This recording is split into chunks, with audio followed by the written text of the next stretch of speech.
Welcome back. I'm now on location at a very special place, the Kessler Foundation, and here I'm joined by Roger DeRose, President and CEO. Roger, thank you so much for sitting down with us today. Thank you, Matt. Appreciate it.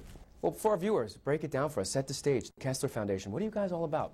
Well, Kessler Foundation is all about helping people with disabilities, and we do that in multiple ways. First, through our research that is focused on brain and spinal cord injury, multiple sclerosis, and stroke rehabilitation.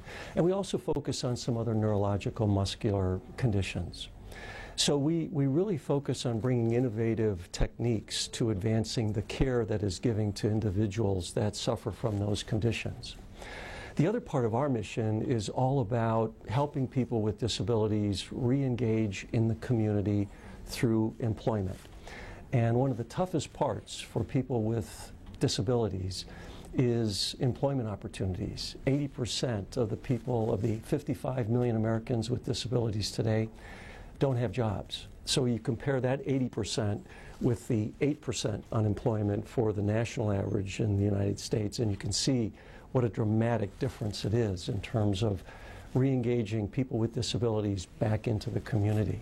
Now, before we jump into your research and a lot of the work you do, let's talk about the numbers maybe. How prevalent are these issues in our community? They seem to be, making headlines in certain areas, but this is something that impacts almost everybody's life in some way or some. You know somebody in this situation.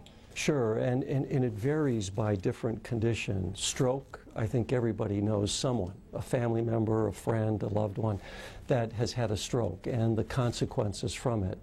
Partial paralysis, partial aphasia, partial spatial neglect. And we'll talk about some of those areas. Multiple sclerosis, we hear about it every day, touching the lives of Americans and individuals around the globe. Spinal cord injury, the individuals that have brought such great attention to that condition, like Christopher Reeve, and now Eric LeGrand, who's doing all of his rehabilitation at the Kessler Institute for Rehabilitation, and he's participating in a number of projects with the Kessler Foundation as well. And with brain injury, that's the signature war wound that's coming out of Iraq and Afghanistan. And for our soldiers that have been inflicted with that condition, that stood by us in terms of our need, we have to be there for them in terms of the needs that they have. So all of these conditions that we're talking about today, Matt, they're conditions that you and I have known somebody that's been afflicted by it. And the research and technology, night and day from what it was, I guess you could say just 5 years ago to today. Yes. What are some of the cutting edge things you're working on here at the Foundation? Well, in stroke care, for example, we were talking about such a wide portion of our population that have strokes. And the typical area for stroke that we see often is paralysis, and we deal with paralysis in a number of ways. But the other areas of stroke that are often neglected, often not seen, are areas that we call hidden disabilities, areas such as spatial neglect. Spatial neglect might be an area where, example, an individual doesn't see the area in 3D space, for example. So if you touch a stove and you're moving a pot and you've had a stroke, you may not be able to judge the right distance, and you may end up burning yourself. Another area is in spatial neglect is if you draw a straight line and you ask a person with stroke to find the center of that line, many times they'll be off to the right or off to the left, depending on the nature of the injury. One of the areas that we're focused on with Prism goggles, and you'll see that in the lab today, is the fact that we can correct that sight through this Prism goggle technology so that individuals can have corrective means in terms of how they're viewing things. Another area in stroke is aphasia. When you want to say something but you can't find the right words, oftentimes that is a common side effect to stroke patients. So these are some of the areas that we're dealing with in stroke. And modern technology seems to grow every single day, and you guys are at the vanguard of this technology. Now, we're going to see a whole host of things. You mentioned the Prism goggles. I also see virtual reality has really emerged as something that has a wide array of application. How are you guys using virtual reality? Well, at Kessler Foundation, one of the areas that we focus on and have great resources in terms of thought leaders in the field of of scientific endeavor for MS is in the area of cognitive effect of multiple sclerosis. So, one of the areas that we find with MS is that, and with TBI, is that there are deficits that occur once you receive that condition. And those conditions really start to affect your thinking, your memory, and your learning. And so our scientists have really been focused on how can we bring progress and progressive techniques to help individuals in terms of how they address these issues. So our scientists, for example, have just published a paper after doing years of research that just after 10 stories, 10 lessons in storytelling in multiple sclerosis in terms of cognitive rehabilitation, that we can positively affect their thinking, their learning, and their memory. And these are techniques that can be shared with other clinicians around the world in terms of how they can help MS patients as well. In virtual reality, to get to your question, Matt, one of the areas that we're focused on is using virtual reality for home settings as well as for office settings.